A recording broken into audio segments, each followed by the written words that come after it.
Hi,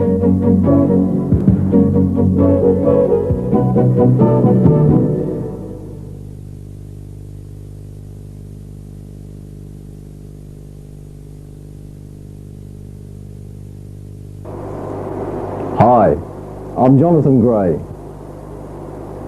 On this excursion we shall explore through heaven and earth, from the glories of the distant galaxies to the coded message of the ancient star maps. It's a fascinating quest as we discover the truth behind star signs. I should warn you, however, you could be in for a big surprise. In fact, one of the surprises of your life.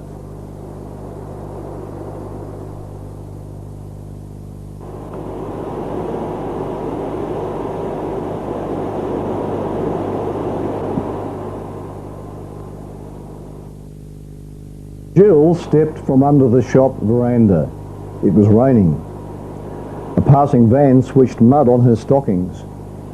She paused to wipe them and fix her umbrella, then pushed out into the blinding rain. Screech! Thud! Jill Herring's life was over.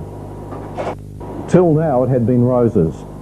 An astrologer promised for her a tall, dark stranger and children. Even the long trip had been hinted at. Great stuff, this astrology. Soon, she was assured, would come a nice surprise. Poor Jill. A surprise indeed. What went wrong?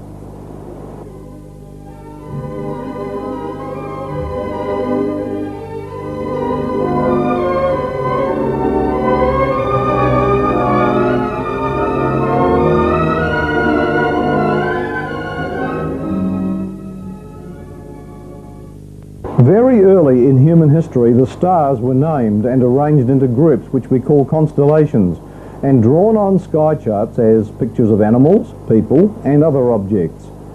They have survived on astronomical charts to this day. These constellations extend in a belt about 16 degrees wide over the sky, encircling the Earth. If the stars could be seen in daytime, the sun would appear to move through this belt over the course of 1 year in a path we call the ecliptic. It is this belt, with 12 months for its steps or stages, that we call the zodiac, which means simply a way by steps. Each stage of the yearly circle contains its own group of stars designated by a picture or sign. These are the 12 signs of the zodiac. Did I say 12? Make that 48. For each of these 12 signs is co-joined with 3 others, known as decans. The primeval star charts therefore contained 12 basic signs and 36 explanatory signs, making a total of 48. Does this universal language of the stars, as some believe, contain a message for mankind, or is it just nonsense? Tony Lawrence was a New Age devotee. This motivated him to do thorough research into the practice of astrology, and what Tony discovered surprised him. He writes, "Through the years I studied astrology. I was always curious about the signs themselves, notwithstanding the effect they had purportedly on our lives. I wanted to know what they actually meant. Discovering this would not be easy. No astrologist, famous or unknown, could tell me anything. They could tell me all about how the signs affect one another, the houses, the decans, relationships to other constellations, etc., but the actual signs were a complete mystery among the entire international astrological community. In fact, one of them told me, 'Don't worry about what they might mean. Whatever they meant has long been lost. Just let's worry about how they affect us.' However, I was not satisfied. I had to discover why these particular signs were chosen for certain star groups. What was their esoteric meaning? What is the meaning of the water bearer? What is the message of Capricorn, the head and torso of a dying goat with back parts of a writhing fish? What is the meaning of the scales, known as Libra, or the ox, that's Taurus, and all the other creatures and objects? I was certain that if I uncovered the secret message of the zodiac, I could find marvellous hidden treasures. For example, possibly the identity of the Christ or the Messiah of the Aquarian age. The signs were there for a purpose, and I wanted to discover what that purpose was. I started my quest by comparing various astrological charts and found that other cultures do not always use the same signs we use. The Chinese, for example, use such things as a horse, dog, chicken, etc. The ancient Chinese signs had been the same as our Occidental version, but a long time ago a Chinese emperor had changed them. I also discovered, surprisingly, that the earliest charts of the zodiac were Hebrew. The Greeks derived their knowledge of the zodiac from the Hebrews.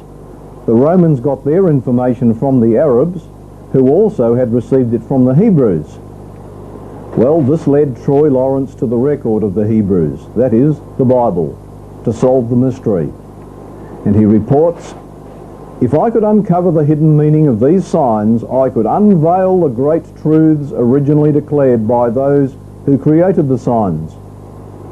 Little did I know that I was about to embark on an awesome tour.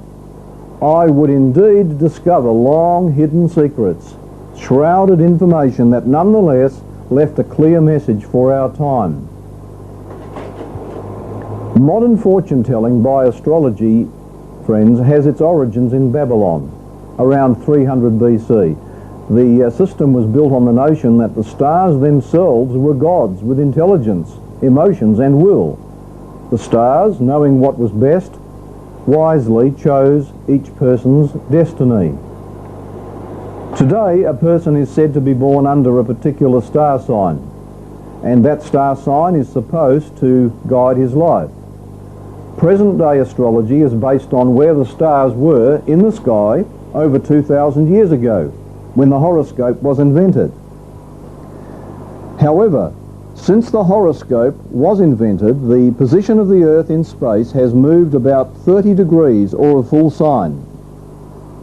As a result, the dates for each sign are no longer representing the time when the sun is in the related constellation.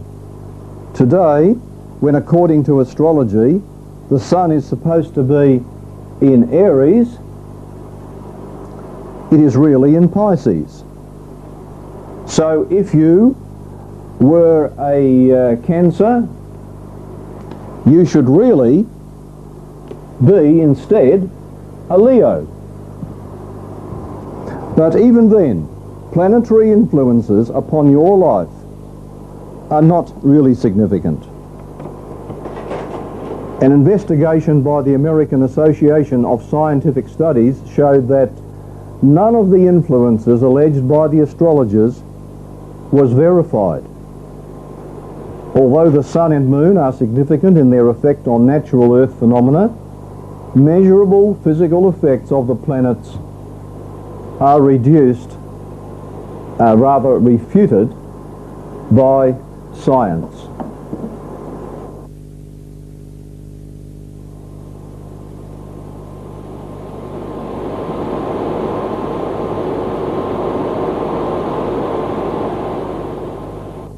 The star signs in use today are much older than astrology. So, where did they come from? In my book, Dead Men's Secrets, I describe how the ancient civilizations mapped the whole ancient world. At least 14 ancient maps survive. The old civilizations also charted accurate maps of the sky, and on those sky charts the stars were arranged into groups which today we call constellations. The features of those sky maps show them to be about 6,000 years old. How do we know that? Well, let's take Land maps, as an example. Maps of the Earth portray features for the benefit of contemporaries who will use them. Because boundaries, physical features and roads or knowledge of the area may change over the years, one can usually discover for what time in history a map was prepared by the features on it. Similarly, maps of the sky reflect features that can date them. The face of the sky as seen from Earth changes about 90 degrees in 6,000 years, because the Earth and our solar system are moving through space in a vast orbit. On the oldest sky charts, the Southern Cross was visible in the northern hemisphere from 40 degrees northern latitude. On the oldest sky charts, Alpha in Draco was the pole star. In that remote age, the star group Taurus opened the equinoctial year, with the sun crossing that part of the sky in March. It no longer does that. At that time of the year, the sun is now 90 degrees further around the sky in Aquarius. On the oldest sky charts, the summer solstice was in the first degree of Virgo. Put simply, we have moved through space 90 degrees, or a quarter of a circle against the background of the stars, since the earliest sky maps were recorded.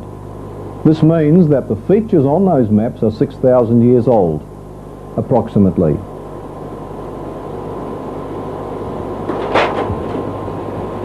On the sky maps, the groups of stars were overlaid with pictures of people, animals and other objects.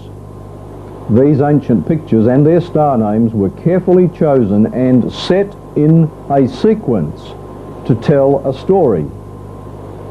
The story comprised 48 pictures and hundreds of names. So what was this story pictured on the ancient star maps? Well, here's my answer.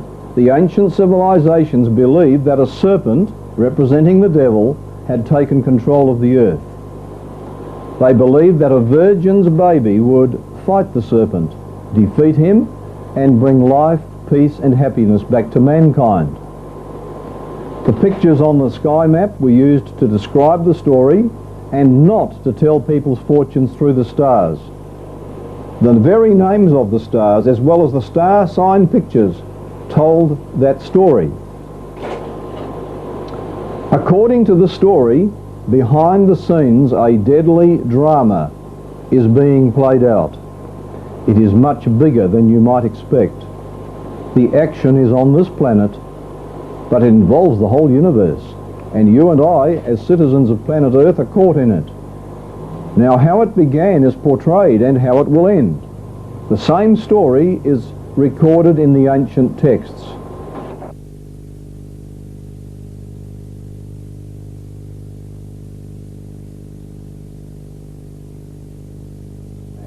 And there was war in heaven. Michael and his angels fought against the dragon, and the dragon fought and his angels, and prevailed not, neither was their place found any more in heaven. And the great dragon was cast out, that old serpent called the devil and Satan, which deceiveth the whole world. He was cast out into the earth, and his angels were cast out with him. It began, we are informed, with a real Star Wars rebellion, a strange cosmic war in which not a shot was fired and in which not one participant died. And it concerns each of us personally. Of course, that does raise another question.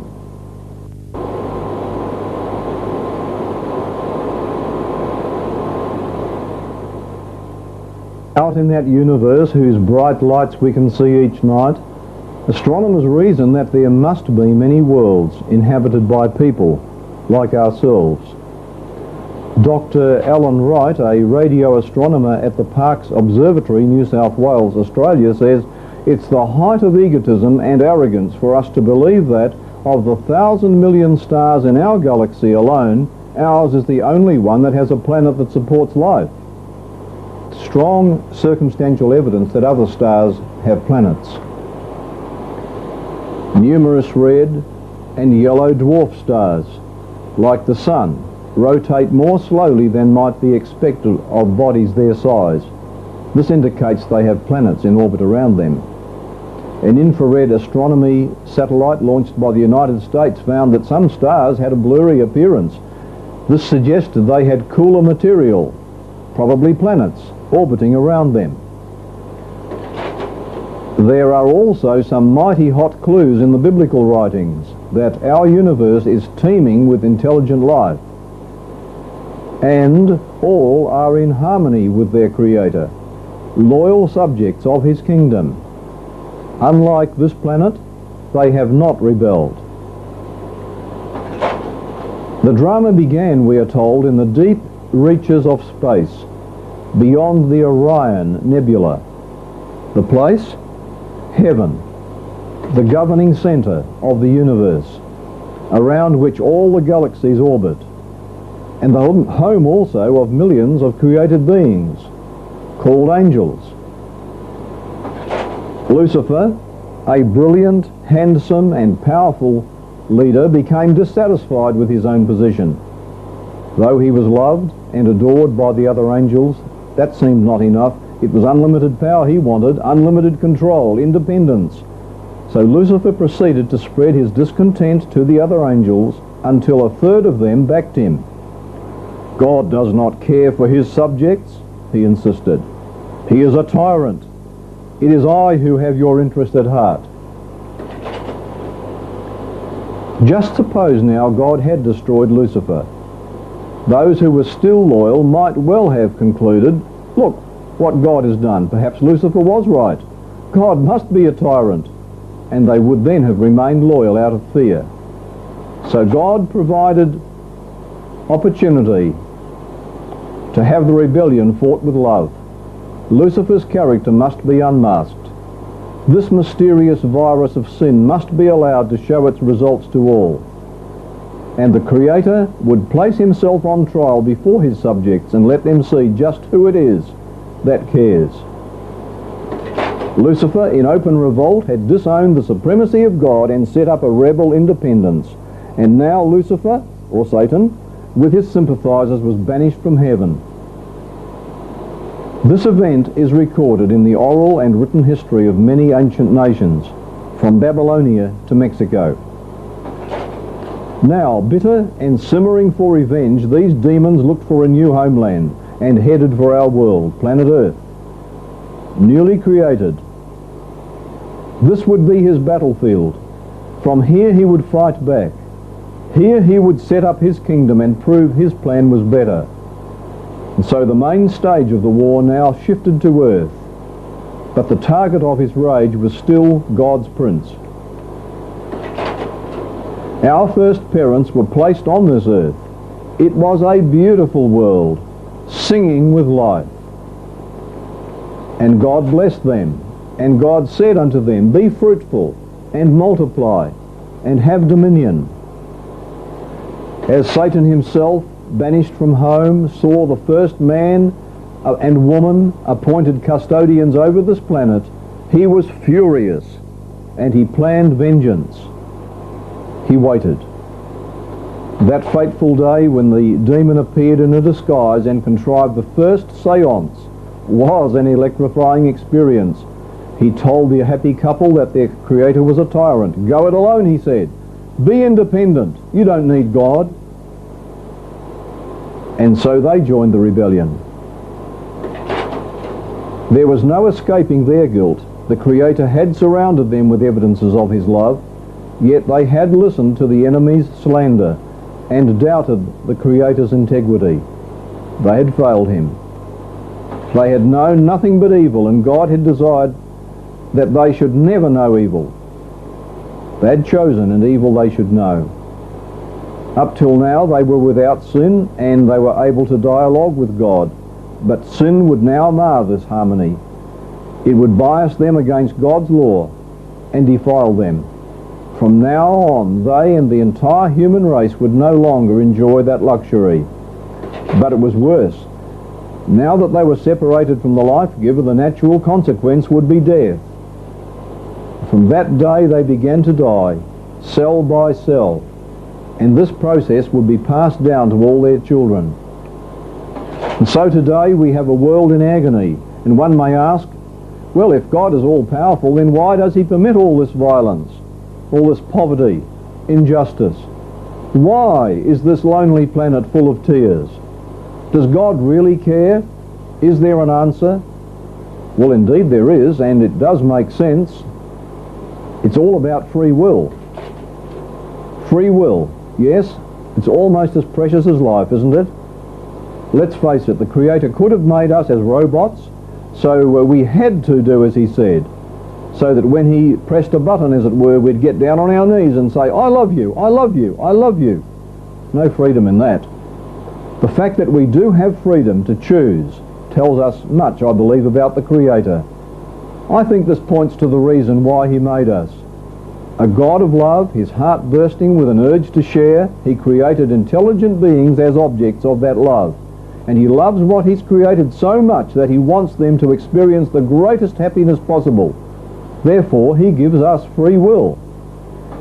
It's only as we choose to engage in some enterprise that optimum happiness is possible.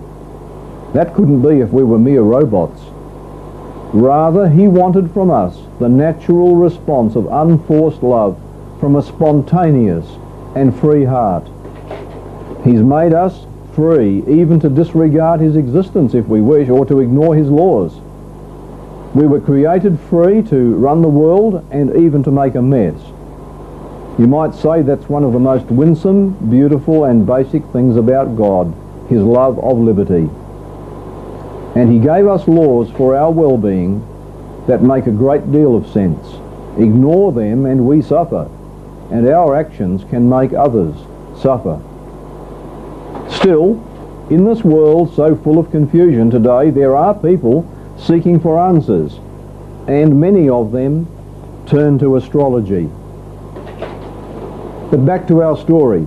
After mankind's entrapment, Satan had won the first round. Man was now in his grasp, alienated from God. What would happen now? This painful experience became etched in our racial memory.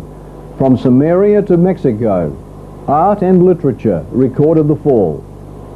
In China, Egypt, Babylonia, indeed among all peoples, this tragedy of the devil is the oldest belief from the beginning of history. As the scripture says, for of whom a man is overcome, of the same is he brought into bondage. And so now, having overcome man, Satan became the prince of this world, even its God. This earth was to become the theatre of a drawn-out, incessant contest between God and Satan. And the Lord heard the cries of his suffering people.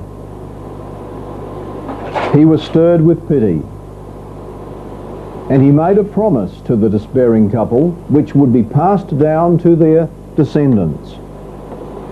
In their presence, God addressed Satan and said, I will put enmity between thee, Satan, and the woman, and between thy seed, Satan's followers, and her seed. It shall bruise thy head, Satan, and thou shalt bruise his heel. Now that might sound a little complicated. Let me make it simpler. The message was this. Satan, now symbolized by the serpent, will be opposed by a coming one, termed the woman's seed, and this coming one will ultimately bruise the serpent's head. That is, he will destroy the serpent. But in doing so, he himself will be bruised in the heel. That is, he will be temporarily wounded. And this is the message of the old star signs.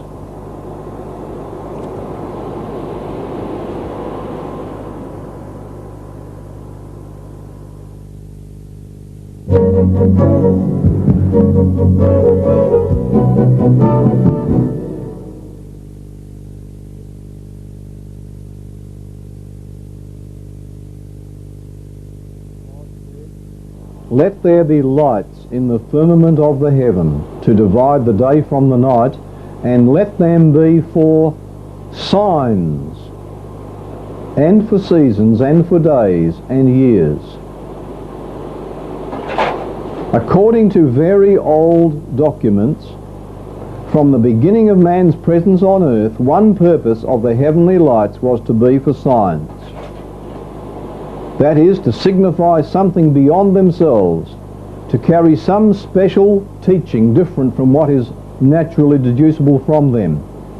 The word signs in this passage from Genesis is the Hebrew word othoth, the plural of oth, from the Hebrew root meaning to come. Hence, a sign of something to come, a future event. We shall soon stumble upon an exciting discovery in the stars. But first, let's lay the foundation. The ancient civilizations believed that God himself named the stars, and the Hebrew writings agree. The psalmist wrote, "He, God, calleth them all by their names." The prophet Isaiah says that the stars were given their names at the time of creation, when God brought forth their host in their numbers. Was there a special purpose in the Creator himself naming the stars? On this very point, the psalmist writes, "The heavens declare the glory of God, and the firmament showeth his handiwork. Day unto day uttereth speech, and night unto night showeth knowledge. There is no speech nor language where their voice is not heard. Their line is gone out through all the earth, and their words to the end of the world." Here you see a reference to the stars speaking and revealing knowledge and truth. Now this may seem a puzzling statement until we realize that from the days of Adam, God's message and future program for mankind has been outlined through the stars for all to know. Let me assure you, friends, here that we are not talking about demonic astrology and horoscope casting, but we are talking about a story told by the names of the stars and the constellation figures. It's rather a tragedy that many today, because of fears for the future, have turned to the occult to discover what may lie before them. But by a beautiful contrast to these powers of darkness, God, in whom there's light and no darkness at all, has revealed his plans in two beautiful volumes. Firstly, the Scriptures, God's written revelation to man, and secondly, before the Bible ever existed, the 48 constellations told the same story. In the first century, the Apostle Paul tells how the world has a chance to learn the good news, the gospel.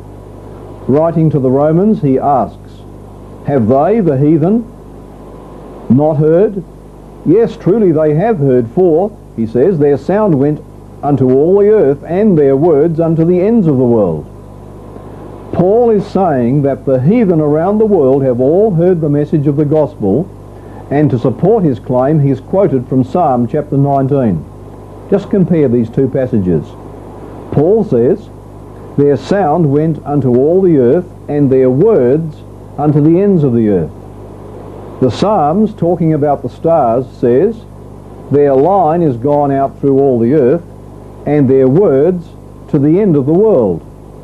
You see, they're speaking concerning the same subject, the stars. The they who are doing the preaching that Paul refers to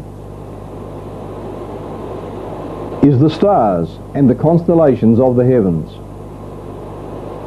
Thus the story, whatever it is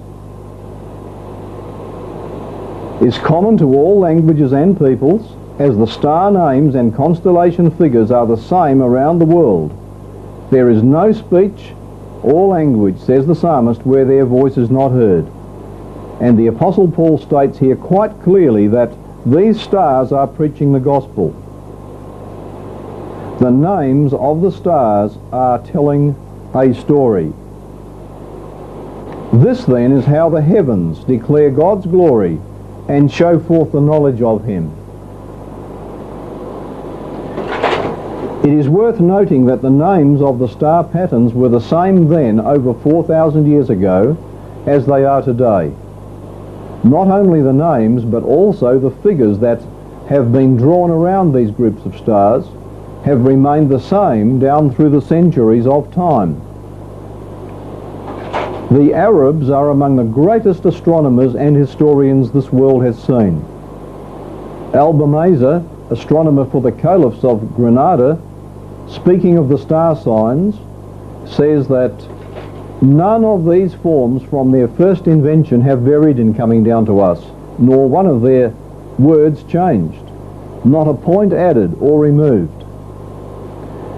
A copy, Latin translation, is in the British Museum Library. Did you get that? The star maps we have today, with their figures and names, which all tell the plan of the coming Saviour, have basically never been altered since they were first given about 6,000 years ago. Furthermore, the meaning of the star names is the same in every nation around the world, despite all the differences of language. For example, let's notice this group of stars known as the constellation of Virgo, the Virgin. This was called Virgo by the Romans, Bethulah by the Hebrews, Parthenos by the Greeks, and Canya by the Indians. Each one of these names means virgin. The same applies to the individual stars within each star group. If we stay with Virgo for this, the brightest star there is Spica, which is Latin for seed. But the Hebrews called it Zerah, which also means seed. We could go through each of the languages, all having the same star name meanings. There must have been a common source, and this common source must have been our first parent, Adam. Before the flood and up to the Tower of Babel, there was only one language throughout the whole earth. Adam was given the star names by God, and these names were then carried with all languages following the dispersion of the Tower of Babel, and each language had the same meaning for the same stars. However, back now to the ancient record of Genesis. And God said, "Let there be lights in the firmament of heaven, and let them be for signs, and seasons, and days, and years." As you drive along a road, a sign conveys information, does it not? We shall see now that the heavenly signs also convey information and give a message through their very names which the Creator gave them. But on the sky map, where does the message begin? Well, the answer is the original star maps began with Virgo, and they went around the circle of the sky and ended with Leo.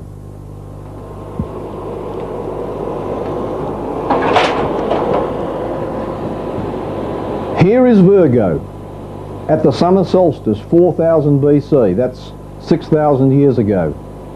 It is the position of Virgo at noon, located in the highest point of the sky with the sun in the head of the Virgin. Note that Hydra the serpent is lurking close by. This is where we must begin our story, with Virgo. So, we see here a woman, specifically a virgin. In Arabic, this sign is Adora, which means the pure virgin. In Greek, it's Parthenos, which means the maid of virgin pureness. It's interesting that all ancient traditions emphasize the virginity of this woman. But that's not all. The greater wonder is that motherhood attends the Virgin. In the earliest Babylonian and Egyptian representations, she holds an infant in her arms. William Shakespeare refers to this good boy in Virgo's lap. In her hand, you'll have a bright star called Spica. It means the ear or seed. The original Hebrew names of this star were Zerah, seed, and Semak, which means branch. So Virgo is the holder and bringer of an illustrious seed who is contemplated as far greater than herself, and in her hand she bears a branch. Now that the emphasis is clearly upon her offspring rather than upon herself is borne out in her Coptic name, Aspolia, which is the place of the desired branch. Names of stars in this constellation reinforce the message. There is Alzimak, Al-Azel and Subalon, which mean the shoot, the branch, the ear of wheat. One of the stars in the arm carrying the branch is called Al-Murderin, which means who shall come down, or who shall have dominion. This star is also known as Vendineatrix, a Chaldean word meaning the sun, that's S-O-N, or the branch that comes. This is the same promised seed of the woman who was predicted to assume human flesh to deliver mankind, according to Scripture. It may startle those who never thought of it before, but his symbols are the same in the Bible as in the zodiac. Not only is he the seed, according to John 12:24, he is introduced also as the man whose name is the branch, the servant, the branch, according to Old Testament scriptures. This identification is unmistakable. The virgin awaits her promised son, and this is still further defined by an adjacent constellation sign, Coma. Coma in the Hebrew and Oriental dialects means the desired, the longed for. An ancient Arabian astronomer, Al-Bamaza, describes this zodiac sign. He says, there arises in the first decan, as the Persians, Chaldeans and Egyptians and the two Hermes and Asclepius teach, a young woman whose Persian name denotes a pure virgin, sitting on a throne, nourishing an infant boy, said boy having a Hebrew name, by some nations called Ihisu, with the signification of Isa, which in Greek is called Christ. Is that surprising? Clearly the woman in Virgo and the woman in this side piece of Virgo are one and the same, and the infant, the seed and the branch must likewise be identified together. The head of the son is slightly higher than the head of the mother, hieroglyphically symbolizing that he is to be the greater. As in the zodiac he is called the desired, and the Bible gives him the same name, the desire of all nations. Here in an ancient zodiac prophecy, as early as 4000 BC, we have a virgin longing for the birth of her son, a greater one who is desired or expected by all nations. And here is another bombshell. He has a Hebrew name, Yesu. Thousands of kilometres away in the Tin Isles of Britain, there was erected a hand-piled mound of earth vaster in its dimensions than the Great Pyramid of Egypt. This is Glastonbury Tor in Somerset. To this day, the terraces that wind around the Tor to its summit can be traced. On such eminences, the Druids had their astronomical observatories from which they studied the heavens. In this knowledge, the Greek and Roman alike extolled the Druids as the greatest teachers of this complicated science.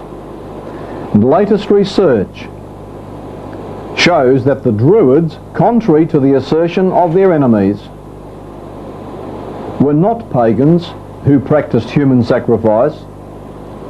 The more that researchers study the Celtic Druidic religion, the more astonished are they with its similarity with that of old Israel. There are many who maintain that the Druids, simultaneously with the wise men of Persia, had discovered in the heavens the star of prophecy, which heralded the long-expected one who was to lighten the world, the star that should arise out of Jacob. They already knew of the coming Messiah, and his name was known to these British long before the event transpired. It was a name familiar on the lips of every Briton. In the ancient Celtic triads, these words were recorded. The Lord our God is one. Lift up your heads, O ye gates, and be ye lift up, ye everlasting doors, and the King of glory shall come in. Who is this King of glory? The Lord Yesu. He is the King of glory. You see, friends, the Druid priesthood knew the name Yesu long beforehand. Now, this name Yesu was incorporated into the Druidic Godhead. In Britain, the name Jesus was always the pure Celtic Yesu. It never changed. In his conflict with the serpent, there is a price to be paid. This is told in the next star sign, Libra, a pair of balances. The position of the beam, which a feather's weight may alter, bespeaks the fortunes of the characters pictured, the adjustment of a vast and mighty feud. And the whole instrument in operation indicates the eternal justice which presides over the universe. The downside of the scales is toward the deadly scorpion. In some zodiacs, the bowl on the left was held by the scorpion's claws. In others, the claws occasionally intruded on the place of the scales. In other languages, Libra was given names meaning purchase, redemption, gain, and also the gracious branch. Star names in this constellation reflect the same meaning. A star on one of the scales means the price deficient. A star name on the other side signifies the price that covers. This same Hebrew word means atonement or covering of sins. Another star is Zubin Akrabi, which means the price of the conflict. Did you know that the imagery of Libra is also used in the Bible? In the Psalms, it is said that men are laid in the balance. In Daniel, they are weighed in the balances and found wanting. One can be saved only through the deliverer's sacrifice as our substitute. Sin, you see, is like a debt. It can be discharged by a friend of the debtor. If the government condemns, the government can accept a substitute for the penalty. So we are informed that Jesus has redeemed us to God. He's repurchased us by his own shed blood. Hieroglyphically, in the next sign we see a man riding on a horse, just as the Messiah was to do eventually as he rode into Jerusalem on a donkey. But he would be rejected and despised. He is shown here pushing with his lance at the heart of some victim. His dual role of both sacrifice and the offerer of the sacrifice. He is positioned directly above the Southern Cross, which speaks to us of his death upon a cross. Centaurus was anciently called Bezer, which means the despised, Azmeth, which means sin offering, and Nemu, meaning appointed to die. The brightest star seen in the foreleg is Ptolemy, meaning the heretofore and the hereafter. That is, the eternal one. It is also known as Chiron, signifying the pierced. The star Pholus means the mediator. Thus the coming one will be despised by man and an offering for sin, who is to be pierced as in crucifixion. This appointed one is to offer himself as a sacrifice and be the mediator between the two parties, God and man. Around the world, this unique person was expected by the Chinese, the Babylonians, the Persians, the Hindus, the Germans, the Romans, the British, and to name a few. He was also expected by the Egyptians. In the Hebrew writings were more than 300 prophecies concerning this coming one. These prophecies were specific, detailed, and complete, actually pinpointing the time of his appearance, even to the year and the place of his coming. It was believed that a new star would appear shortly before the time of his birth. Well known is the record of the Magi, these wise men from a foreign country who actually came to Jerusalem and thence to Bethlehem to find and worship a newborn child. Well, you might ask, how did they ever know about him? How did they know that he deserved worship? How were they so sure that his birth had occurred in Palestine? What induced them to launch an expedition lasting several months and involving such a costly and laborious search? The answer is, friends, that quite simply the signs in the sky, the signs in the star maps, and the very detailed prophecies connected with them made them aware of the meaning. They knew that God himself would be born of a virgin among the Jews, and that the sign of the birth would be a new star in a certain constellation. It is an astronomical fact that in the week of Jesus Christ's birth, the sun stood in Virgo.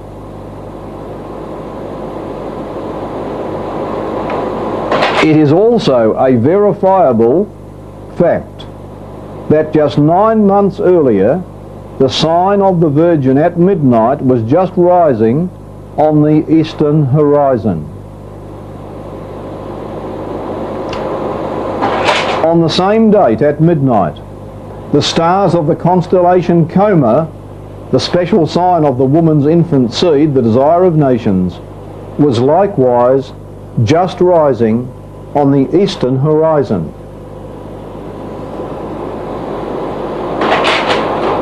Several nations preserved an ancient prophecy that in the period in which the promised one should be born, there would appear a very bright star in the sky.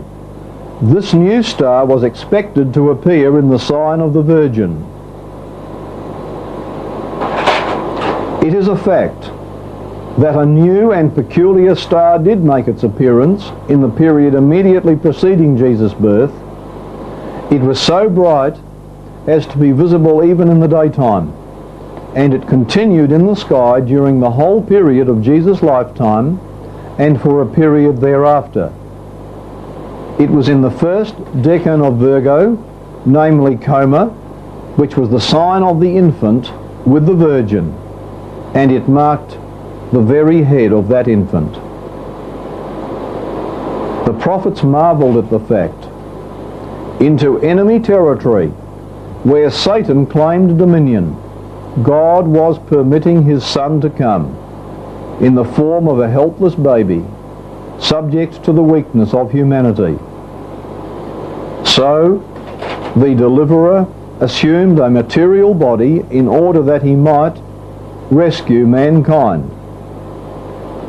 Paul, a former enemy of Jesus, later would write, "Of his own free will he gave up all he had and took the nature of a servant.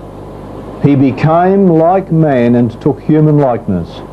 He was humble and walked in the path of obedience all the way to death, his death on the cross." Here you see the almanac from Sepur, an almanac which recorded events in the sky that were seen at this time. Lucifer, that is Satan, had said God did not care about man. But now the universe saw the Son of God step down from the throne and demonstrate his great love. At this time, wise men from the east came asking for a newborn king and saying that they had seen his star in the east. Herod, the Roman-appointed local puppet king, was nervous about a possible usurper to his throne, and he inquired, what time did the star appear? Consequently, the jealous despot sent his murderers to Bethlehem to butcher an estimated 20 unweaned male infants living there, but they missed the one they were after. Just in time, Jesus was hustled out of Bethlehem and taken to Egypt until Herod was dead. Jesus had come to demonstrate God's love for mankind. He suffered our sorrows, enabling him to understand all that we go through. Jesus also predicted his own sacrificial death for mankind. He was publicly announced as the Lamb of God who would die as a sacrifice for mankind, going as a lamb to the slaughter. Now on the star maps there appears a ram, popularly known as Aries. In various languages he is called the Lamb sent forth, the sheep gentle and merciful, the altar, the sacrifice of righteousness, the Lamb, the branch. And the names of principal stars in Aries mean the wounded, the bruised, the slain. I tell you, friends, Jesus' death was no accident. It was prophesied, it was planned for, even to the very day and year. Of course, evil men put him on a cross, but Jesus gave himself willingly into their hands to do it. He was to die to pay the penalty for our wrongs, and everyone who would choose to accept his death on their behalf could ultimately be freed from everlasting death. That was the purpose of his sacrifice. The crucifixion occurred on the 14th day of the Jewish month Nisan, which was the time of the full moon. Jesus Christ was nailed to the cross. The nails pierced his hands and feet. It was 9 o'clock in the morning. The sun climbed high into the sky, and by midday it was overhead. Suddenly the sun went black. The darkness continued for 3 hours. Could this have been a natural eclipse? Oh, indeed no. You see, it was the time of the full moon, and the moon could never eclipse the sun at that time because it was in the opposite side of the sky. On the day of Jesus' death in March-April AD 31, the sun was in the constellation Aries. At midday, Aries, the sign of the dying ram or lamb, stood right over the cross, right over Jerusalem. Then the sun was blacked out. At night, when the sun doesn't shine, we can see the stars. I don't know whether the stars became visible that day, but if they did, one might have seen 2 stars standing very close to the darkened sun. You see, at the very hour of the crucifixion, the sun stood at the very spot in Aries marked by the 2 stars, El Nath, which means the pierced, the wounded or slain, and Al Sheraton, which means the bruised or wounded. The Old Testament prophets said he would be pierced, wounded for our transgressions, bruised for our iniquities. And now overhead stood those stars which were associated with the death of the promised one. When the Messiah was born, the sun was in the Virgin. And now when the Messiah died as God's Lamb, the sun was in Aries, the sign of the Lamb. But not just a lamb who was wounded and pierced on the star map. Who could have arranged that to have been overhead at the right time? Who? I suggest but the Creator himself. Now Satan had charged that God was a tyrant who did not care about his subjects, and that he, Satan, could set up a better government. But when the watching universe saw the centuries of hatred, heartache and death upon planet Earth, they began to understand. And when they saw God come to the rescue of man and saw Satan instigate the crucifixion of his own Creator, inflicting on him the most shameful, the most agonizing of deaths, could there be any longer any doubt? The cross was both the ultimate evidence of his malicious hatred and of the Creator's great love for man. No longer can there be any doubt as to who is responsible for this planet's tears and who it is that really does care. The prophet writes, "And I heard a loud voice saying in heaven, Now is come salvation and strength and the kingdom of our God and the power of his Christ. For the accuser of our brethren is cast down, which accused them before our God day and night. No longer would Satan be allowed entrance to the heavenly gates to represent and accuse people on planet Earth. When Jesus died, Satan thought he had him. But 3 days later, Jesus suddenly burst from the tomb. Make no mistake, my friends, Jesus rose from the dead. That's world history and not fiction. There is evidence, reasonable evidence, that would pass the closest scrutiny in a law court. As a matter of fact, in my book, Ark of the Covenant, there are 5 chapters of indisputable evidence for the resurrection of Jesus. If you want evidence, if you want to study it, make sure you study the evidence in this book. Death could not hold him because he had never done wrong. And soon after this, Jesus ascended back to heaven. From now on, Jesus, having overcome Satan, would be the one to represent us. And if any man sin, we have an advocate with the Father, Jesus Christ, the righteous. This is the constellation known as Ophiuchus. We see here this constellation on the old star maps.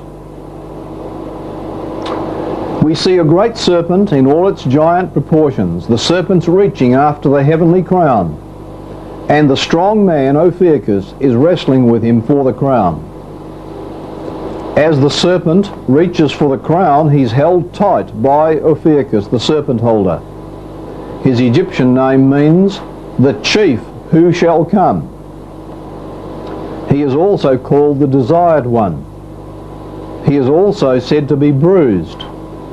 And not only that, he's called the Healer and the Universal Remedy. You notice the scorpion raises its tail to strike his heel. Symbolically, the scorpion and the serpent are the same enemy. With one foot lifted from the serpent's tail as stung and hurt, he is in the act of crushing the serpent's head with the other. You remember that world's oldest prophecy that we saw earlier concerning the coming seed of the woman? The prophecy said, "He shall bruise your head, and you shall bruise his heel." Now the meanings of some star names in this constellation are the serpent held, treading underfoot, bruised, the wounding, contending. In Arabic and Syriac, Scorpio's name means wounding, conflict, war. In Coptic it means attack of the enemy. The principal star in this group is Antares, which means wounding. This star shines ominously with a deep red light. The star Al-Akrib means wounding him that cometh. The star Lesath in the sting of the scorpion means the perverse. You see, it is a battle for dominion. The dominion that was stolen from our first parents and usurped by Satan, but is now to be regained for mankind by the coming deliverer. One of serpent's stars has a name meaning the accursed.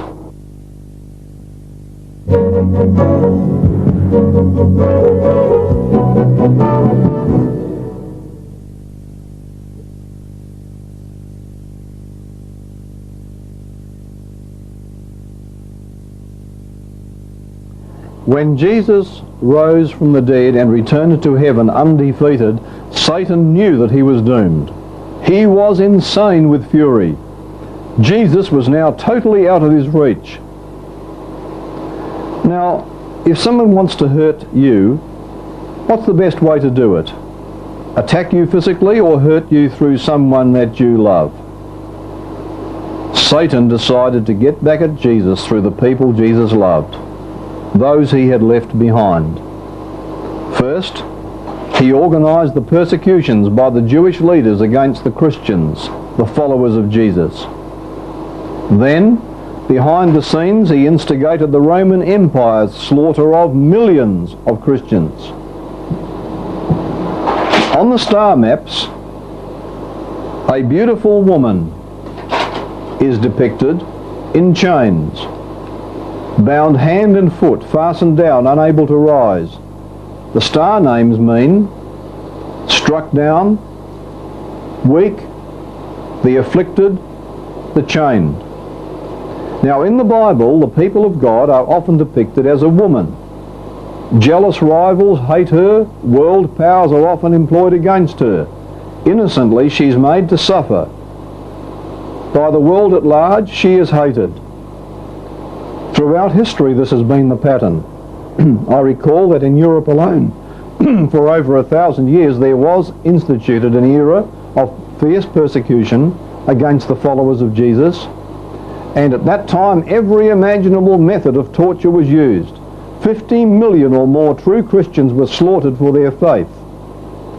But this avalanche of terror was unable to extinguish their faith, because there was a promise of final victory, and that is going to be our next section.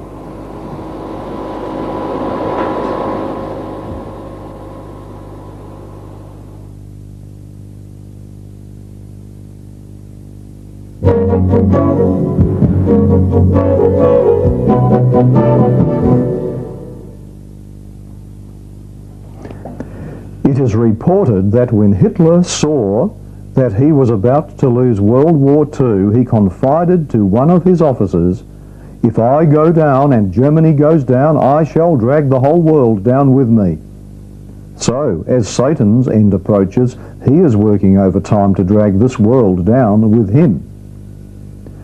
The final showdown looms before us, and here we see a lion, king of beasts, the sign of the Lion of Judah, King of Kings. Thoroughly roused, this lion is full of majesty.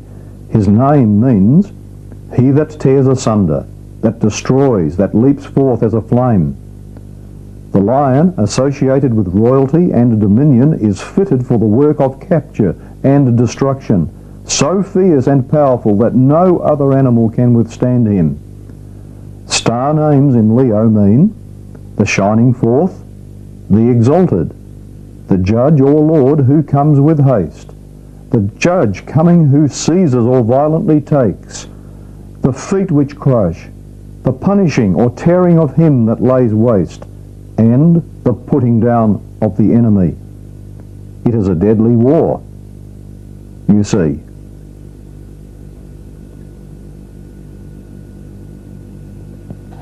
He is also pictured as a mighty man who holds aloft a great sword in one hand and carries away the reeking snake-covered head of the enemy in the other. His name, Perseus, means the breaker. Names of his stars are he who breaks, who carries away, and who helps. The ancients understood him to be the son of the Divine Father who would rescue the chained woman and destroy her enemy. The monster's snake-covered head has a star called Medusa, meaning the trodden underfoot. Other stars in this snake head are Al-Gol, the evil spirit, Al-Oneh, the weakened, the subdued, and lest there be any doubt as to whom the severed head belongs, one star is actually named Rosh Satan, which means Satan's head.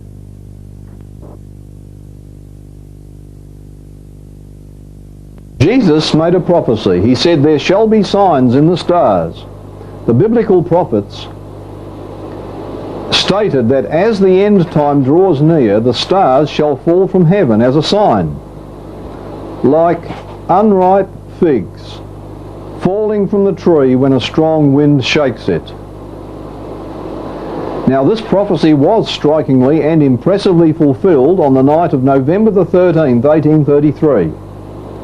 Over millions of square miles it was seen. The most extensive and spectacular display of falling stars ever recorded. Astonished eyewitnesses declared that never did rain fall much thicker than the meteors fell toward the earth. The whole sky seemed in motion. From 2 a.m. to broad daylight, it seemed as though all the stars were assembling at one point and simultaneously shooting like missiles to every part of the horizon, to the north, south, east and west. Thousands followed thousands, hour after hour, as though created for the occasion. Careful scientific accounts indicate that more than 1 billion shooting stars appeared over Canada and the United States alone.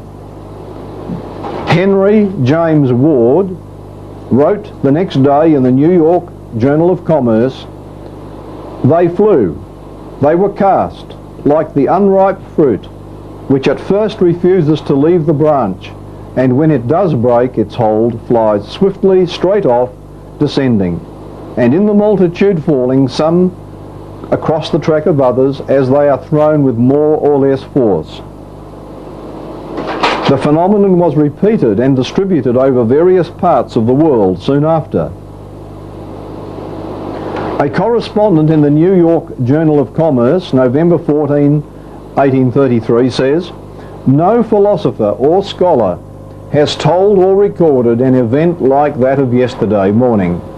A prophet 1800 years ago foretold it exactly." The biblical prophet said that Judah's lion would bring on the falling of the stars. This is the prophet of John in the Revelation. And do you know the part of the sky from which that great shower of falling stars emanated? Perhaps I should let a scientist tell you. The meteors, he says, as seen by most observers, appeared to proceed from a fixed point in the heavens. Those who marked its position among the fixed stars observed it to be in the constellation Leo, in which it appeared stationary, accompanying that constellation in its diurnal progress. Did you get that? It is an astronomical fact that at the time prophesied occurred the most extensive and spectacular display of falling stars in history. Such an event, according to prophecy, was to be orchestrated by the Lion of Judah and would be as a warning, a signpost telling us that we were entering the last phase of man's history on earth. Now here is a fact. This extravaganza did emanate from Leo, which is the zodiac sign of the judge who is coming to execute judgment and reign as King of Kings. Long ago, Satan had boasted, "I will ascend into heaven. I will exalt my throne above the stars of God. I will sit also upon the sides of the north. I will be like the Most High." Now what does this expression mean? I will sit upon the sides of the north. Friends, each night as the stars move across the face of the northern hemisphere sky, there is one spot that appears not to move. If you were to set a camera in super slow motion, you would be able to photograph this scene. Now, as we see this other photograph, the location of the North Polar Star is right here. This is taken from an observatory. You'll notice how all the sky appears to revolve around the North Polar Star. This effect is brought about by what is known as the axis of the Earth's rotation. Throughout history, sailors have navigated by the position of the North Polar Star. The pole star, if you didn't know, has always been a central point in the northern heavens from which to locate positions on Earth. Position of the pole star on the old star maps. These maps, as we noted earlier, are 6,000 years old in their origins. 6,000 years ago, when this earth first fell under the power of Satan and the promise of a coming Messiah was recorded in the stars, at that time the pole star was Alpha Draconis in the sign of the dragon.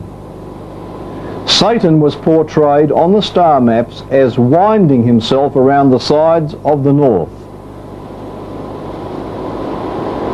coiling himself almost completely around the northern pole of the heavens, as if to indicate his subtle influence on world affairs. Symbolically, the throne, the central governing point of the earth's motion, was in Satan's possession. But now, as we move near the end of the drama, something has changed in the sky as seen from Earth. At the turn of the 20th century into the 21st century, notice, here is a new position for the North Polar Star. You'll see it here at the bottom of this picture. The dragon actually has fallen lower in the sky, and the celestial pole is now moving toward the constellation Cepheus, who is the crowned and enthroned king with a scepter in his hand, and his feet planted on the present pole star. He is also called Per-Kuhor, which means "this one cometh to rule." Star names in the star sign here mean the Redeemer, the Shepherd, the quickly returning, who bruises or breaks, and treading underfoot.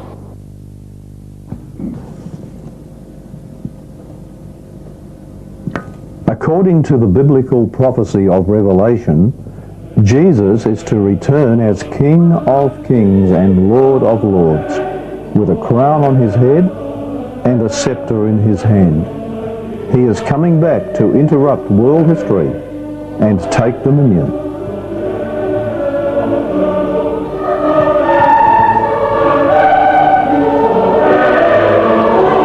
From the center of the universe, from beyond the glories of the Orion Nebula, this one comes to rule. This one comes to rule.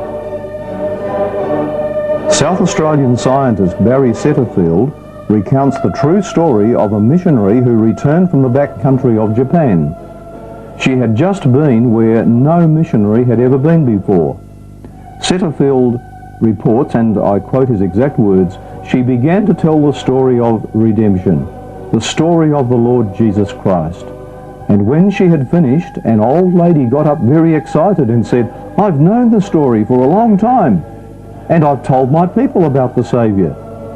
It's all written there in the names of the stars, but I've never known his name, the name Jesus, before.'" Let me tell you this, the world is heading for the biggest spectacle in its history. When Jesus returns, the sky will light up from London to Los Angeles and from Melbourne to Moscow. At that time, the kings of the earth and the great men and the rich men and the chief captains and the mighty men and every bondman and every free man will hide themselves in the dens and the rocks of the mountains, and say to the mountains and rocks, "Fall on us from the face of him that sitteth on the throne, for the great day of his wrath is come, and who shall be able to stand?" And those who are ready for him will look up and say, "Lo, this is our God. We have waited for him, and he will save us."